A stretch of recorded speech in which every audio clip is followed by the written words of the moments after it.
नमस्कार मित्रों, सत्य की विजय में आपका स्वागत है। मैं हूं विजय त्रिवेदी।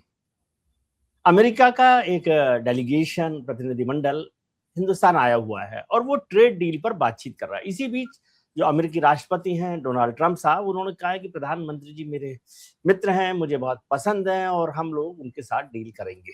वैसे उन्होंने एक बात और कही कि हमेशा हिंदुस्तान हमसे ज्यादा वसूलता रहा है, लूटता रहा है एक तरह से, लेकिन अब हम डील करने वाले हैं। उस डील के साथ क्या होगा?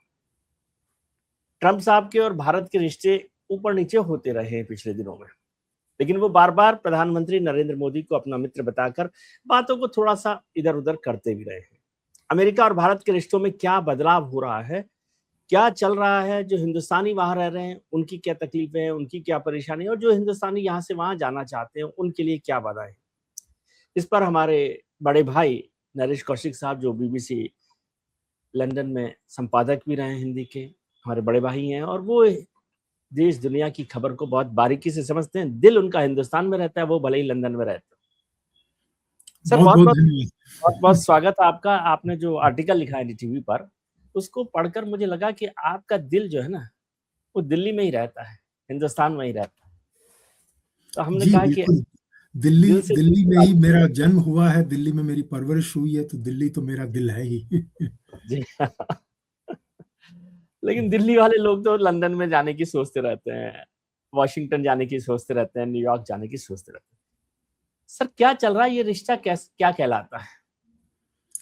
जी, हो क्या रहा है कि इस समय अमेरिका की अर्थव्यवस्था की स्थिति एक तो बहुत अच्छी नहीं है। दूसरी बात यह है कि जो वहाँ का जो राजनैतिक माहौल है, जो ट्रंप ने काफ़ी विदूषित किया है, और उनके जो मागा मूवमेंट है, उसमें जिस तरह के धुर दक्षिणपंथी लोग छाए हुए हैं, उन लोगों की वजह से, इसके अलावा जो अमेरिका की जो टेक इंडस्ट्री है, जिसमें बहुत बड़ी तादाद में हिंदुस्तानी काम करते हैं, वो काफ़ी संकट में है। यानी इस साल 1 जनवरी से लेके आज तक 164 कंपनियों ने 1,60,000 से ज्यादा लोगों को काम से निकाल दिया है। एक उसकी लाख साठ वजह, हजार लोगों? जी हाँ, 1,60,000। ये तो इसी साल की फिगर मैं बता रहा हूँ। इसी साल बहुत बड़े पैमाने पर वहां छटनी हो रही है, और ये सब टेक कंपनीज की बात कर रहा हूं मैं, जो टेक्नोलॉजी कंपनियां, जिसमें भारत के लोग बड़ी तादाद में काम करते ज्यादा हैं। लोग भारतीय होंगे, हिंदुस्तानी होंगे? नहीं, ज्यादा तो देखिए अमरीकी हैं, लेकिन विदेशियों में भारतीय सबसे ज्यादा है। जी। वहां की एक स्कीम है H1B वीजा। वीजा जो है, ये 3 साल का वीजा होता है, और ये जो हाईली स्किल्ड जो लोग होते हैं, जो ज्यादा प्रतिभाशाली होते हैं, उनको ये वीजा दिया जाता है, ये कहकर कि हमें देश में, अमेरिका में ऐसे लोग नहीं मिल रहे हैं, इसलिए हम विदेश से ऐसे लोग लाते हैं। तो इसमें जो है, भारत के लोगों की संख्या सबसे ज्यादा रही है पिछले कुछ साल से। और इसकी स्थिति यह है कि इस पिछले साल की जो फिगर्स हैं, उसमें 78% H1B वीजा लाने वाले लोग, लेने वाले लोग भारतीय थे। और उससे एक साल पहले ये संख्या 71% थी। यानी इसमें भी आप 7% की बढ़ोतरी साल भर में हो हुई गई है। है।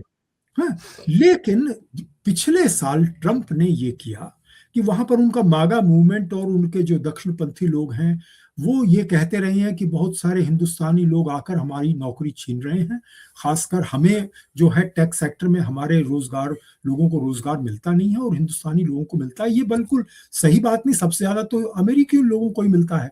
भारत के, वो तो वहां की संसद के नियम के हिसाब से सिर्फ 85,000 लोग आप एक साल में विदेशों से ले आते हैं, ला सकते हैं।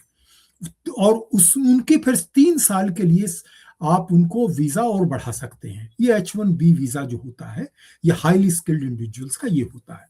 तो पिछले साल इस तरह के ट्रंप को जो आरोप में सुनने को मिल रहे थे कि भारतीय लोग हमारी नौकरियां छीन रहे हैं, तो उन्होंने कहा कि हम इस वीजा की जो फीस है, वो $200 के करीब थी, उससे उन्होंने एक साथ उसे 50 गुना बढ़ाकर $1,00,000 कर दिया।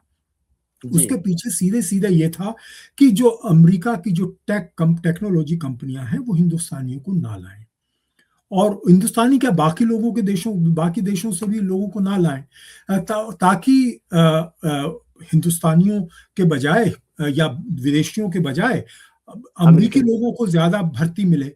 लेकिन इसके बाद भी जो अभी भी पिछले साल से अभी भी 85,000 तो था, कोई 2,85,000 एप्लीकेशंस इस साल आई हैं।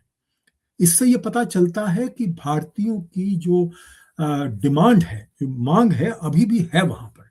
लेकिन समस्या ये है कि अमेरिका की ये जो कंपनियां हैं जिसमें जो है दसियों लाख लोग काम करते हैं, उनकी स्थिति जो है अच्छी नहीं है।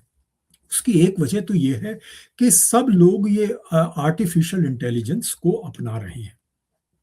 उसमें बहुत सारे लोग जो काम करते थे वो काम अब मशीनों से करा रहे हैं, और बहुत सारे केसेस में तो हिंदुस्तानी जो टेक्नीशियन हैं वो मशीनों को सिखा रहे हैं। यानी अपनी नौकरियां वो खुद तो ही अपनी नौकरी पर खुद ही वो कर रहे हैं। यानी अपनी नौकरी पर खुद ही प्रहार कर रहे हैं। जी। तो ये हो रहा है। तो एक तो ये वजह है। दूसरी वजह ये है कि इसका एआई का बहाना है। कुछ कंपनियों की स्थिति वैसे ही अच्छी नहीं है, तो उन्होंने उनका जो बिजनेस मॉडल को बहुत अच्छा काम नहीं कर रहा था, उन्होंने अपना मुनाफा बढ़ाने के लिए एक छटनी कर दी कि अब ये काम हम कम लोगों से भी करा सकते हैं। और ये भी बात सही है कि कोविड के जमाने में बड़ी संख्या में भर्तियां चटनी। हुई थी, अब उन लोगों को निकाला जा रहा है। तो ये भी एक वजह है। तो हुआ ये है कि पिछले साल तो कोई 15,100 लोग भारत आए हैं, और इस साल 7,300 से ज्यादा इसी साल आ चुके हैं। ये वो लोग हैं जो टेक प्रोफेशनल्स हैं, जो प्रोफेशनल्स हैं भारत के, जो अमेरिका में काम करते हैं, क्योंकि वहां पर नौकरियां जा रही हैं। ना केवल नए लोगों के लिए, बल्कि जो पुराने, जो इतने समय से काम कर रहे हैं, उन लोगों की नौकरियां जा रही हैं। उसकी एक वजह एक और भी है कि ग्रीन कार्ड जो दिए जाते थे सबसे ज्यादा, वहां भी भारतीय लोगों को, मतलब मैं उस कैटेगरी की बात कर रहा हूं जो सबसे ज्यादा योग्य लोगों को जो दिए जाते हैं अपनी काबिलियत के हिसाब से, जो परिवार की वजह से, वो नॉर्मल इमिग्रेशन रूट की नहीं बात कर रहा, जो ज्यादा योग्य लोगों को जो दिए जाते हैं, जिसमें H1B वाले हैं, जिनको आप आगे चल के फिर ग्रीन कार्ड दे देते हैं, उसके बाद वो नागरिक बन जाते हैं अमेरिका के। तो उनमें जो है इस समय हालत ये है कि कोई 10 लाख से भी ज्यादा लोग लाइन में हैं उस ग्रीन कार्ड के लिए, और उसमें 60% से ज्यादा हिंदुस्तानी हैं।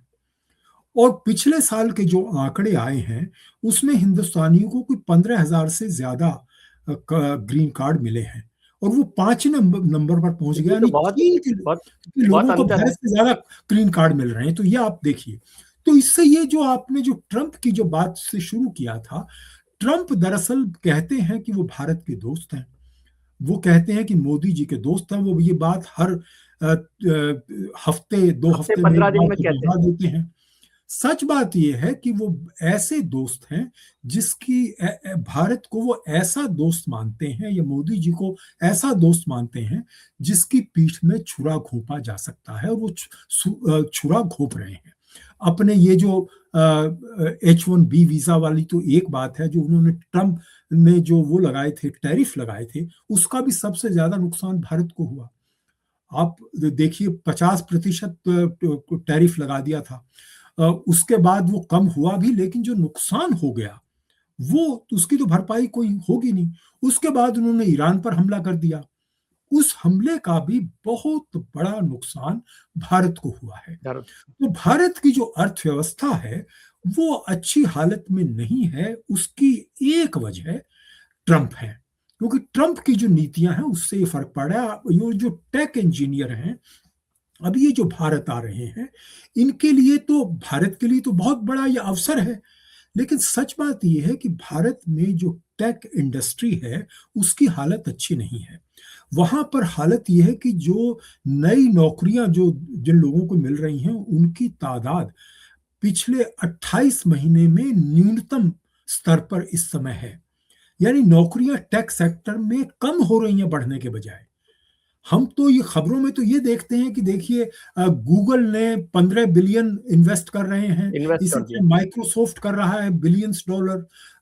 तो लेकिन हो क्या रहा है कि ये जिस जगह जगह इन्वेस्ट कर रहे हैं आर्टिफिशियल इंटेलिजेंस वगैरह में, उसमें नौकरियां ज्यादा नहीं बढ़ेंगी, कुछ लोगों को नौकरी मिलेंगी। तो ये एक बहुत बड़ा संकट है।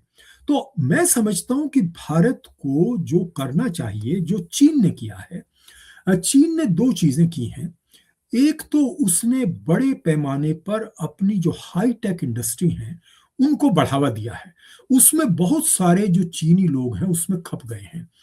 जो जिस तरह से भारतीय लोग अमेरिका से वापस आ रहे हैं, चीन से भी आ रहे हैं। लेकिन हो क्या रहा है कि चीनी जो लोग आ रहे हैं उनको चीन की कंपनियां एडजस्ट कर रहे। अपने यहाँ एडजस्ट कर हाँ, लेती, खपा लेती हैं। भारत में ऐसा अभी नहीं हो रहा। कुछ लोग लोग तो खैर नौकरियां पा लेंगे, नहीं तो लेकिन भारत की इससे कंपनियों को ये हाईली स्किल्ड लोगों की जरूरत नहीं है। नहीं, बिल्कुल है। लेकिन कितने लोग, इतनी बड़ी कंपनियां नहीं है ना, इतने बड़े मल्टीनेशनल कंपनीज भारत में नहीं है।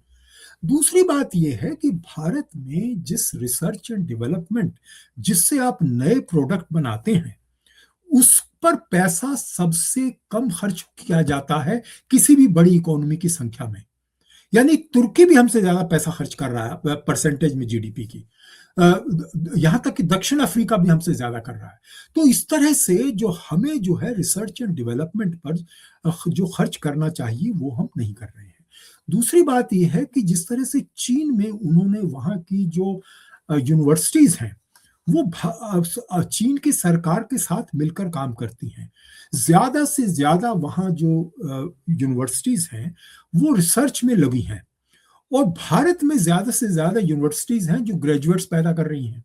आज भी आज भी ज्यादातर जो हैं यूनिवर्सिटीज ऐसी हैं जो एमए और बीए की डिग्री देती हैं और उसके बाद वो लोग नौकरी ढूंढते हैं। अभी भी पेशे व्यावसायिक संगठन, हमारे व्यावसायिक वाली जो यूनिवर्सिटीज की जो तादाद है वो कम है। और उसके लिए मैं समझता हूँ पेशेवर स्किल्ड लोग हम तैयार नहीं कर रहे, वो प्रोफेशनल्स तैयार नहीं। नहीं कर रहे हैं।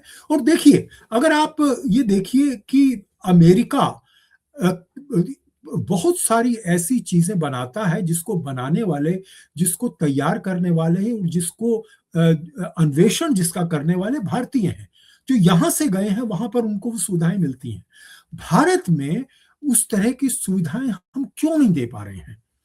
एक तो ये सवाल बहुत बड़ा है, क्योंकि आप अगर ये देखें कि जितने बड़े बड़े उत्पाद, जो इंटरनेशनल लेवल के जो प्रोडक्ट जो अमेरिका बना रहा है, भारत भी एक ही ऐसा प्रोडक्ट क्यों नहीं बना रहा है जिसकी दुनिया में मांग है? जैसे चीन जो है कई चीजें उन्होंने बनाई हैं। अब जैसे टिक टैक जो उनका वो जो हमारे पास, हम टिकटॉक इतने बड़े टेक मसीहा हैं। हम इतने दुनिया भर में आप टेक इंजीनियर दे रहे हैं, अमेरिका में नहीं यूरोप में भी दे रहे हैं। तो क्यों नहीं हमारे इंजीनियर इस तरह के उत्पाद भारत में बनाते जो ग्लोबल लेवल पर काम कर सके? भारत की ऐसी कोई कंपनियां क्यों नहीं है? जैसे दक्षिण कोरिया जो है, वहां एलजी के प्रोडक्ट पूरी दुनिया में बिकते हैं। इसी तरह से सैमसंग के प्रोडक्ट पूरी दुनिया में मिलते हैं। पूरी दुनिया में भारत के ऐसे प्रोडक्ट क्यों नहीं है जो पूरी दुनिया में बिके? भारत का जो मैन्युफैक्चरिंग जो सेक्टर है वो इतना कमजोर क्यों है? भारत में जो उद्योगपति हैं वो क्यों नहीं पैसा लगा रहे? अभी भी हमारी जो जीडीपी है, जो हमारी अर्थव्यवस्था है, उसका 50% अभी भी सर्विस सेक्टर से आ रहा है। जी, कोई ये पंद्रह इम्पोर्टेंट परसेंट बात है। की 15% के करीब मैन्युफैक्चरिंग से हो रहा है। तो अगर सर्विस आप, सेक्टर आपको डेवलप कंट्री तो नहीं बनाता ना। जी, तो असल में तो आपको एक, हम ये बात अक्सर कहते हैं कि जैसे चीन दुनिया का बाजार बन चुका है, हम भी बन सकते हैं। लेकिन क्यों नहीं बन रहे हैं? इसके लिए हमें अपने गिरेबान में झांकने की जरूरत है। इस पर जो है मैं समझता हूं कि काम होने की जरूरत है। और ये जो लोग आ रहे हैं भारत, ये ट्रेंड लोग हैं। ये इनका जो इनका जो विजन है, जो इनका जो काम करने का तरीका है वो व्यापक है। वो एक्सपर्टीज भी है। प्रोडक्ट बनाना जानते हैं जो दुनिया भर में बेचे जा सकते हैं। तो मैं समझता हूं कि इन लोगों का इस्तेमाल भारत में होना चाहिए। और इस समय देखिए, भारत में अर्थव्यवस्था के साथ साथ देखिए, दो ही चीजों से आप एक ग्लोबल पावर बनते हैं। या तो आप अर्थव्यवस्था के हिसाब से बनते हैं या मिलिट्री की वजह से बनते हैं। और मैं समझता हूं कि दोनों में भारत में स्कोप है। हमारे यहाँ जो है रक्षा के उत्पाद अब भारत में बनने लगे हैं। आज से 10-15 साल पहले तो हम नहीं छोटी बनते छोटी थे। चीजें आयात करते थे। लेकिन आज भी हम भारत में हवाई जहाज का इंजन बना नहीं सकते हैं। अभी भी हम उसके लिए अभी जो हम जो 5th जनरेशन जो एयरक्राफ्ट बना रहे हैं, उसमें हम इंजन पर अमेरिका पर निर्भर है। अमेरिका के साथ हमने डील किया है, जो मुझे कभी-कभी चिंता में डालता है कि अगर अमेरिका ने वो हमें देने से इनकार कर दिया या उसमें बंद कर कोई दिया। रोड़ा अटका दिया, तो आप क्या करेंगे? तो हमें जो है ये जो लोग आ रहे हैं, इनमें बहुत सारी कंपनी ऐसी बड़ी कंपनियों के लोग हैं जिनको हम इस्तेमाल कर सकते हैं, जिनका आर्टिफिशियल इंटेलिजेंस के भी जो दुनिया भर में जो ज्ञाता हैं, उनमें भी भारतीयों की तादाद बहुत बड़ी है। तो वो लोग जो हैं उनको मैं समझता हूँ कि हमें अवसर इस्तेमाल देना करना चाहिए। चाहिए। हाँ, जी। तो लेकिन ये एक बात ये होती है सर कि जी, एक बात ये रहती है कि जो लोग वहां से आते हैं वो इतने महंगे लोग हैं कि जो हिंदुस्तान की जो कंपनियां हैं वो शायद उसको या तो समझते हैं कि ये सर्वाइवल के लिए मुश्किल काम है, या वो उनको नहीं लेना चाहती। पहली बात, एक बात तो ये है।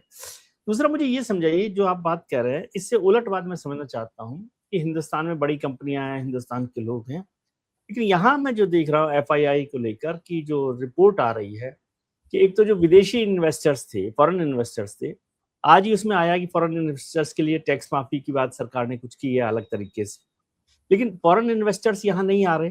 और दूसरा, जो हिंदुस्तान के अमीर लोग हैं जो इन्वेस्ट करते हैं वो हिंदुस्तान की बजाय बाहर कर रहे हैं। तो इसको कैसे आप देख रहे हैं, क्या है, क्या मामला? देखिए, इसमें भी मैं समझता हूँ कि हम ये जो दावा करते हैं कि ease of doing doing business in business. India, यानी आप सहूलतें जो जुटाते हैं लोगों को, वो सहूलतें हम नहीं जुटाते हैं। अभी भी हमारे ब्यूरोक्रेट्स रोड़ा अटकाते हैं। अभी भी बहुत सारे फॉर्म भरे जाते हैं जो दुनिया भर में कहीं इस तरह से फॉर्म नहीं भरे जाते। लोग अपने को बचाने की कोशिश करते हैं कि भाई हम पर आगे चलकर कोई काम वो ना आ जाए। और इसके लिए मैं समझता हूँ कि भारत की जो जुडिशरी है उसका भी एक बड़ा रोल है। वो बहुत सारी चीज़ों पर बहुत आसानी से स्टे दे देता है। और भारत में एक बार अगर आपने किसी कंपनी को किसी काम पर कोई स्टे मिल गया, छोटी-छोटी तो चीज़ों में आप एंटरटेन करते हैं पिटीशन। और भारत की जुडिशरी की हालत ये है कि आप बरसों के लिए इंतज़ार करते रहते हैं। और जो उद्योगपति है, चाहे वो भारतीय हो या अंतर्राष्ट्रीय हो, वो इंतज़ार नहीं करना चाहता। उसको अपना नुकसान और फ़ायदा दिख रहा है, वो फिर बाहर जाएगा। तो इसके लिए जो है बहुत ही मैं समझता हूँ एक तो ये राजनैतिक इच्छा शक्ति जो है, ये बहुत ज़रूरी है। और मैं समझता हूँ इस पे एक राष्ट्रीय बहस की ज़रूरत है। ये सिर्फ़ सरकार का काम नहीं है। तमाम जो विपक्षी पार्टियां हैं और सरकारी पार्ट जो सत्तारूढ़ दल हैं, इनको बैठकर बात करनी चाहिए। जो जुडिशरी है उसमें भी रिफॉर्म्स की जरूरत है कि भाई आप जो हैं इस तरह से रोड़े मत अटकाइए। बहुत सारे केस में तो खैर वो नहीं अटकाते, कहते हैं कि भाई ये उसको रिजेक्ट भी कर देते हैं। लेकिन ये भी बात सही है कि वहां पर छोटी छोटी चीजों में स्टे जो लेने की दुनिया भर में ये कहीं नहीं होता है। लेकिन स्टे सर, देना और ये जो होता है डेट पर डेट वाली बात दुनिया में कहीं नहीं होती। मैं यहाँ ब्रिटेन में रहता हूँ इतने साल से, यहाँ जूरी सर्विस में कर चुका हूँ। यहाँ 5 दिन के अंदर अंदर 5 दिन की आपकी जूरी सर्विस होती है। उसमें आपको एक नहीं दो मुकदमे जो चलते हैं उसमें हफ्ते भर के अंदर अंदर आप फैसला सुना देते हैं। और आम तौर हमारे यहाँ तो हर चीज पर अपील होती है, यहाँ पर हर चीज पर अपील नहीं होती है।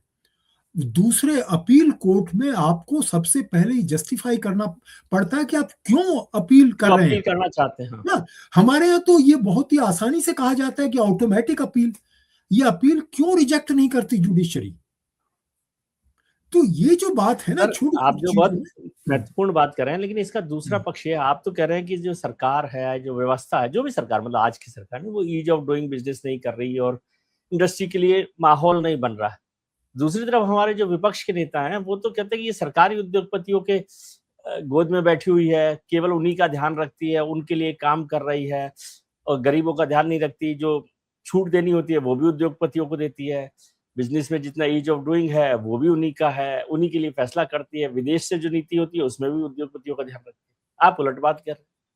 नहीं नहीं, बिल्कुल ऐसा नहीं है। मैं तो समझता हूं कि एक हद तक तो सही है कि भारत में एक दो उद्योगपति ज्यादा फायदा उठा रहे हैं और उस पर आरोप बार बार लगता है कि ऐसा क्यों हो रहा है। अगर आप उद्योगपति, अगर आप बिजनेस फ्रेंडली हैं तो फिर आप सभी के लिए बिजनेस फ्रेंडली क्यों नहीं है? आप कुछ ही लेकिन इसका एक पहलू और भी है जो हमें सोचना चाहिए, वो ये कि दुनिया भर में आप किसी भी विकसित देश का इतिहास देख लीजिए, उसमें सबसे बड़ी भूमिका बड़े उद्योगपतियों ने निभाई है।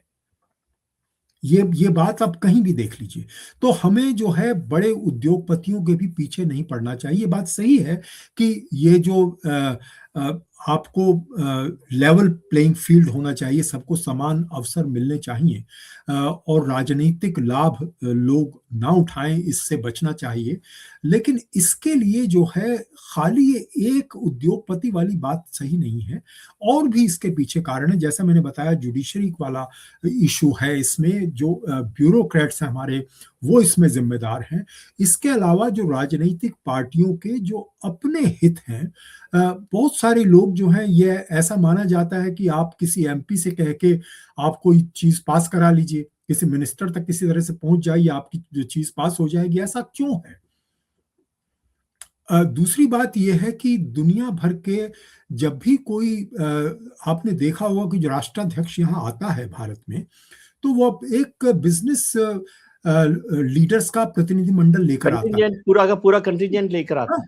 अभी भारत में जब ऐसा होता था ट्रम्प साहब चाइना गए थे तब भी ऐसा कैसे हुआ? तो भारत के जो प्रधानमंत्री हैं वो ऐसा क्यों नहीं करते, ये मुझे समझ में नहीं आता। पहले ऐसा होता था, अब उन्होंने बंद किया।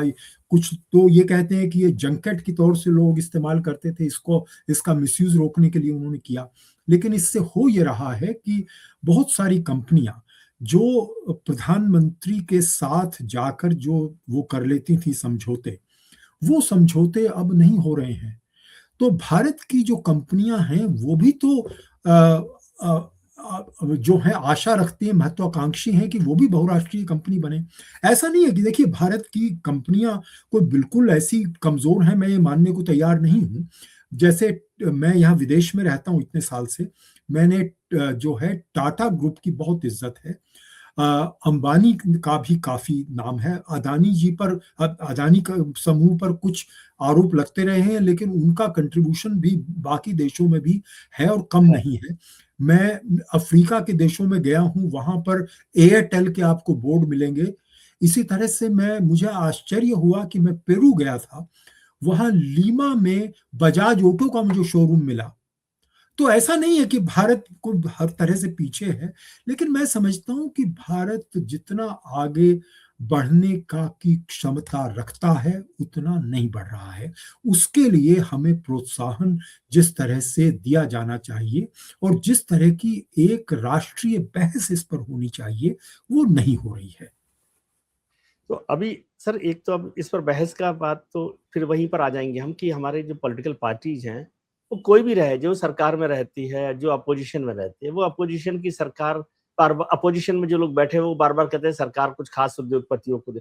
एक हम लोग बाई नेचर, मतलब मैं सॉरी टू से, आप इसको करेक्ट कर सकते हैं, हम समझते हैं पैसा कमाना करप्शन है, करप्ट प्रैक्टिसेस है। एक तो ये एक हमारा बाई नेचर, हम लोग शायद हिंदुस्तानी एक मिडिल क्लास कंट्री है, या तो एक बड़ी वजह ये होगी।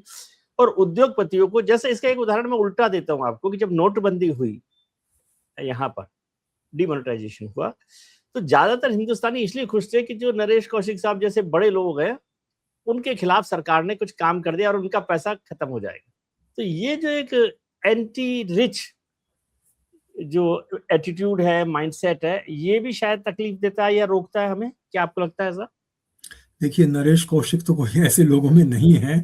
मैं तो आपकी तरह से अदना सा पत्रकार हूं।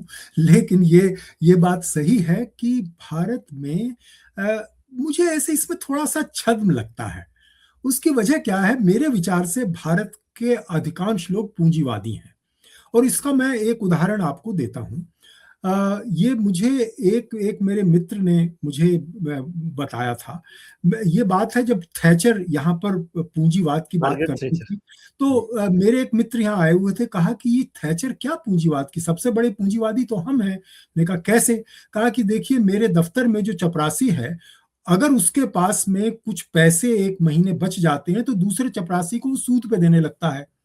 तो ये जो है असली जो पूंजीवादी। उद्यमी तो भारतीय लोग हैं, उसको तो किसी ने सिखाया नहीं जी। कैपिटलिज्म के बारे में।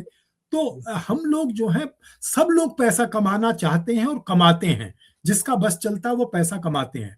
होता यह है कि जब पैसा आप नहीं कमा रहे, कोई और कमा रहा होता है, तो आपको बुरा लगता है। तब तो बुरा हमारे लगता है। यहाँ एक दूसरे को सपोर्ट करने के बजाय उसको काटने के की भी एक प्रथा है, ये भी हमें समझना चाहिए।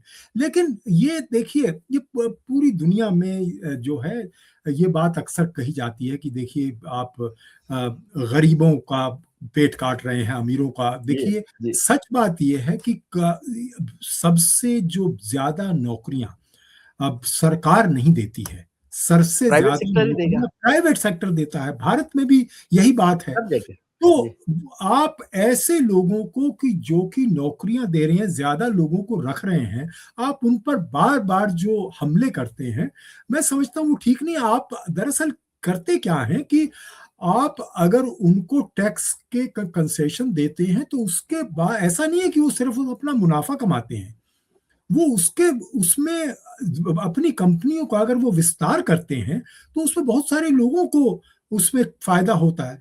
इसी तरह से आपने देखा होगा कि भारत में बहुराष्ट्रीय कंपनियों के बहुत खिलाफ है कि ये कंपनी क्यों भारत में आ रही है। अरे भाई, भारत में ही तो आ रही है, भारत के ही तो लोगों को नौकरी मिलेगी, इसमें आपको क्या बुराई लगती है? अगर या तो ये है कि वो सारा पैसा यहां से ले जा रही हो बाहर, तो वो ऐसा भारत लगता है हम तो ये अंग्रेजों के जमाने में जी रहे हैं सर। हाँ, कि हमें तो लगता ये है भी जैसे अंग्रेज ट्रेन में भरकर ले गए थे सारा पैसा, सोना, खनिज, सब कुछ, वैसे ही अब भी जो बहुराष्ट्रीय कंपनियां जो नए चेहरे हैं अंग्रेजों के, वो लूट कर ले जाएंगी। तो सच बात ये है कि जैसा मैंने उदाहरण दिए ऐसा आपको, भारत की भी तो बहुराष्ट्रीय कंपनियां हैं, उनको भी तो आप बहुराष्ट्रीय बनने दें भाई, उन पर आप हमला ना करें। लेकिन ये बात सही है कि सिर्फ एक दो कंपनियों को ही फायदा हो, ये देश के भी हित में नहीं है, और ये बात विपक्ष की जो है समझ में आती है। तो इस पर विचार होने की जरूरत है मेरे विचार से।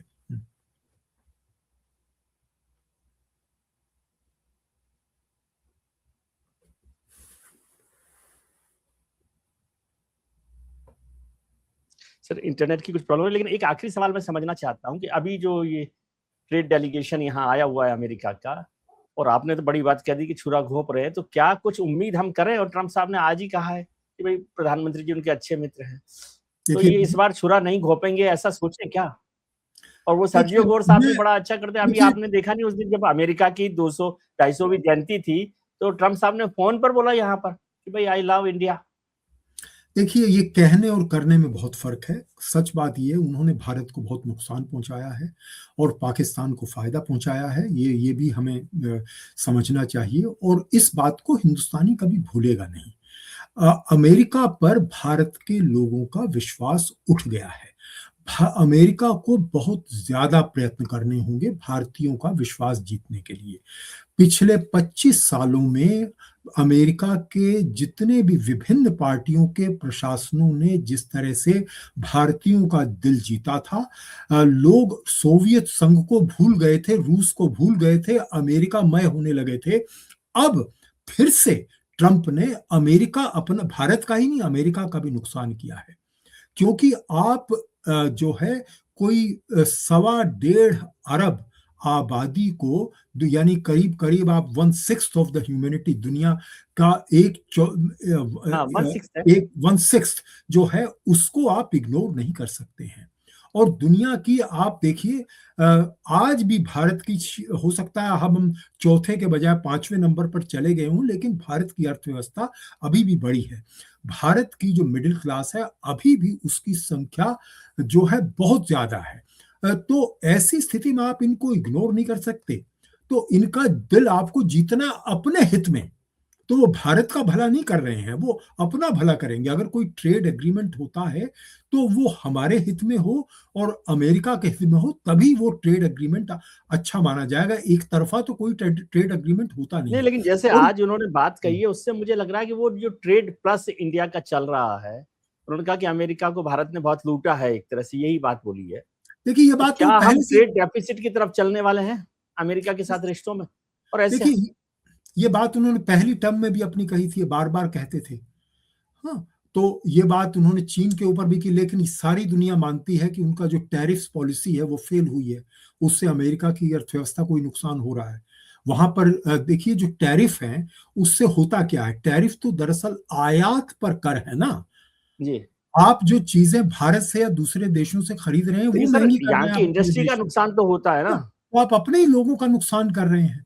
तो मैं नहीं समझता कि ये जो है कोई किसी के हित में है। टैरिफ अगर कम है तो ये सभी के हित में होता है।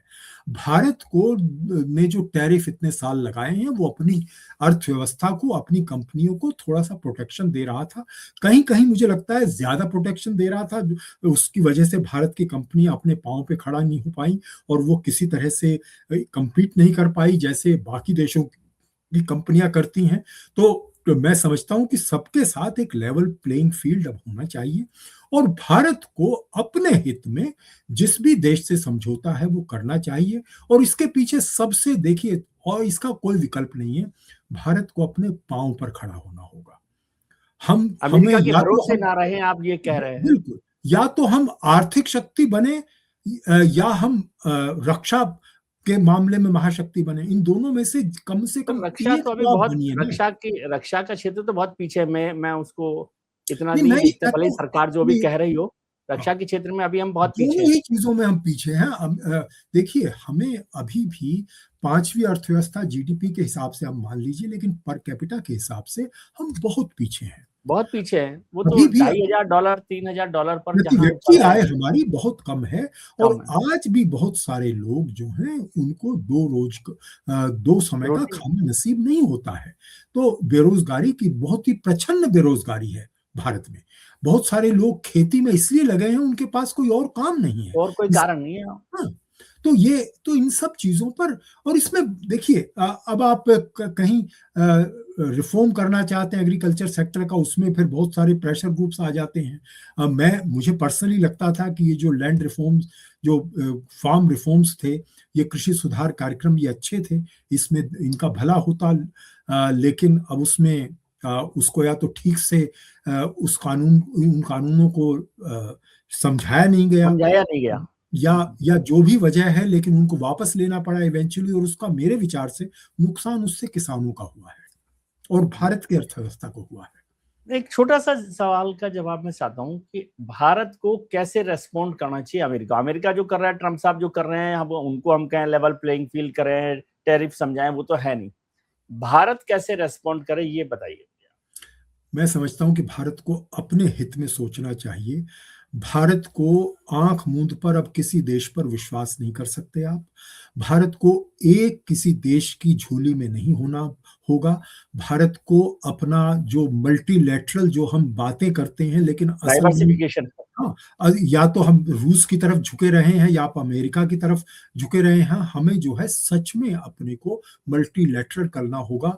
और मैं समझता हूं जो सबसे, जो हमारा जो फायदा है, मुझे जो लाइक माइंडेड जो डेमोक्रेसीज हैं, जो लोकतंत्र हैं, यूरोपीय देश हैं, ऑस्ट्रेलिया है, कनाडा है, इन देशों के साथ हमें संबंध ज्यादा बेहतर बनाने होंगे। क्योंकि इन देशों को भी लगता है कि अमेरिका और चीन के अलावा भी कोई उस आधिपत्य से निकले।